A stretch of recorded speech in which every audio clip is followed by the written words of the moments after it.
Hello বন্ধুরা, আজকে আমি আপনাদেরকে দেখাবো এই গরমে ঠান্ডা ঠান্ডা লিচুর পুডিং। অসাধারণ স্বাদের এই লিচুর পুডিং এর রেসিপিটা চলুন আপনাদেরকে দেখিয়ে দিই।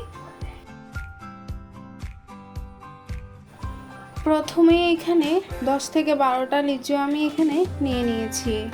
লিচুগুলোকে সুন্দরভাবে খোসা ছাড়িয়ে মাঝখান থেকে বিচিগুলোকে বের করে নিয়ে নিব ব্লেন্ডার করার জন্য।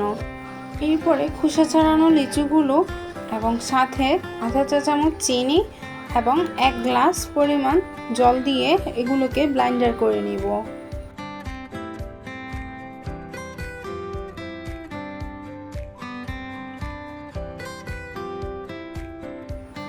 এরপরে একটা পাইপ এনে ব্লেন্ডার করা লিচুর জুসটাকে দিয়ে দিব সামান্য পরিমাণে লবণ, আপনারা সেটা চাইলে নাও দিতে পারেন।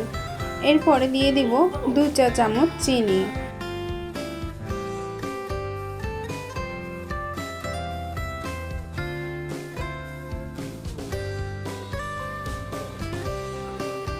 দিয়ে দিব আধা চা চামচের মতো আগার আগার পাউডার এবং আধা চা চামচের মতো গুঁড়ো দুধ। সব কিছুকে ভালোভাবে একসাথে মিশিয়ে চুলায় বসিয়ে দিব। মনে রাখবেন, যখন এগুলো মিশাবেন তখন অবশ্যই চুলা বন্ধ করে মিশাবেন। এরপর দেখুন এটা ফুটে উঠেছে। 5 থেকে 6 মিনিটের মতো যখন ফুটে উঠবে তখন এটাকে নামিয়ে নিব। আপনারা চাইলে এটা হাত দিয়ে একটু চেক করে নিতে পারেন, যদি আঠা আঠা লাগে তখন নামিয়ে নেবেন। এরপর যে পাত্রে পুডিং বসাবো সেটাতে আমি কিছু লিচু ছোট ছোট করে পিস করে নিয়েছি এবং সেগুলোকে সুন্দরভাবে ছড়িয়ে দিয়েছি, যাতে পুরোটা পুডিংয়ের মধ্যে লিচুগুলো হালকা হালকা কামড়ে পড়ে এবং খেতে মজা লাগে।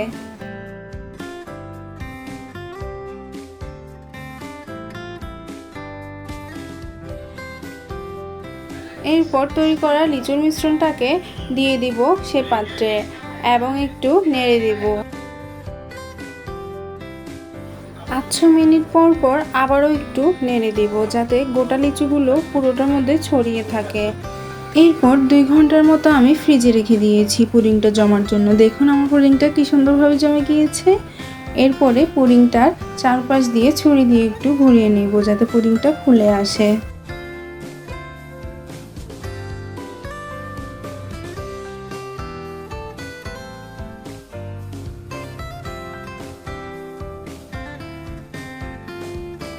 দেখুন আমার পুডিংয়ের ফাইনাল লুক। অসাধারণ স্বাদের পুডিংটা আপনারা অবশ্যই এই গরমের মধ্যে একবার হলেও বানিয়ে ট্রাই করে দেখবেন। যদি ভালো না লাগে তাহলে আমাকে অবশ্যই জানাবেন। অসাধারণ স্বাদের এই পুডিংটা এই গরমের মধ্যে যখনই আপনি ফ্রিজ থেকে নামিয়ে খাবেন ঠান্ডা ঠান্ডা, আপনার কলিজাটা এমনিতেই ঠান্ডা হয়ে যাবে। আমার রেসিপিগুলো যদি আপনাদের ভালো লেগে থাকে তাহলে অবশ্যই লাইক এবং কমেন্ট করে যাবেন এবং আমার রেসিপিগুলো একবার হলেও ট্রাই করবেন। ধন্যবাদ।